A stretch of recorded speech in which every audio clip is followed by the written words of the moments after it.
तो कैसे बाजा वाले बन दिया? आगे आगे कहाँ है? वो आसुर ताल पकड़ा थे, कहीं नहीं सुनावत है। नहीं सुना थे? कहाँ सुनावत है? ए भैया डीडी बजा। डीजे प्रेम का मिक्स चंद्राकर वाले।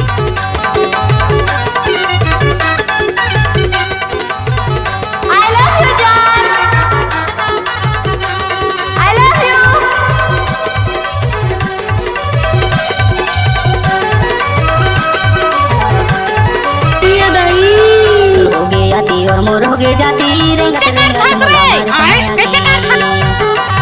प्रेम का मिक्स चंद्राकर वाले। रेंगत रेंगत मुला मारे तहाया एक बार मोर संग नाच के तो देख। नाचा रे वो मारे तहाया की मारे तहाया की वो मारे तहाया की मारे तहाया की वो मारे तहाया की मारे तहाया की वो एक मारे बार मोर तहाया संग नाच के तो देख। नाचा रे डीजे प्रेम का मिक्स चंद्राकर वाले।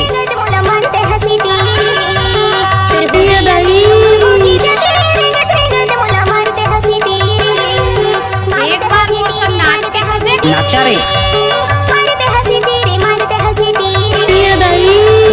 आती और मोर हो गए जाती रेंगत रेंगत मुला मारे तहाया की आती और मोर हो गए जाती रेंगत रेंगत मुला मारे तहाया की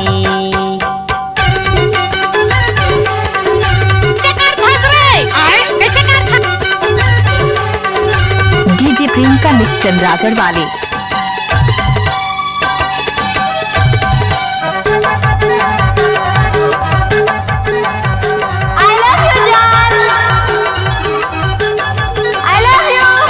पथरा में बैठे ते फूल धरे के वो ते फूल धरे के पथरा में बैठे ते फूल धरे के वो ते फूल धरे के आती जाती देख मोला मुड़ मुड़ के हाय रेंगत रेंगत मोला मारे तहाया की डीजे आती प्रेम जाती देख मोला मुड़ मुड़ के हाय रेंगत रेंगत मोला मारे तहाया की तुर हो गई आती और मोर हो गए जाती रेंगत रेंगत मोला मारे तहाया की तुर हो गई आती और मोर हो गए जाती रेंगत रेंगत मोला मारे तहाया की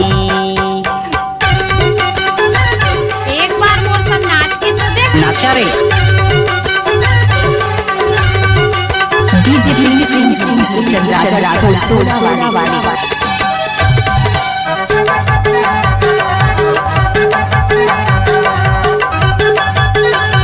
एक बार मोर संग नाच के तो देख। नाचा रे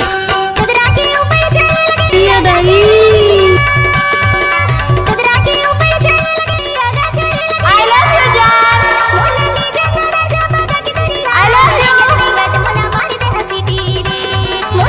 प्रेम का मिक्स चंद्राकर वाले। डीजे प्रेम का मिक्स चंद्राकर वाले।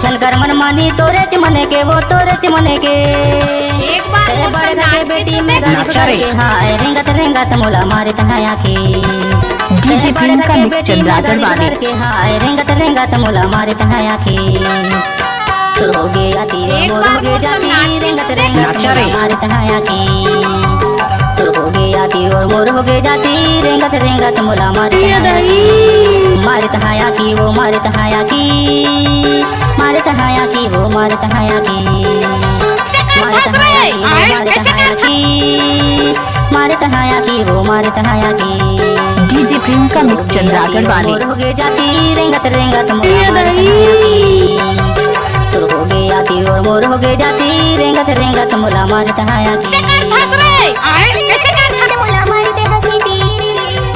रेंगत रेंगत मोला मारे तहाया की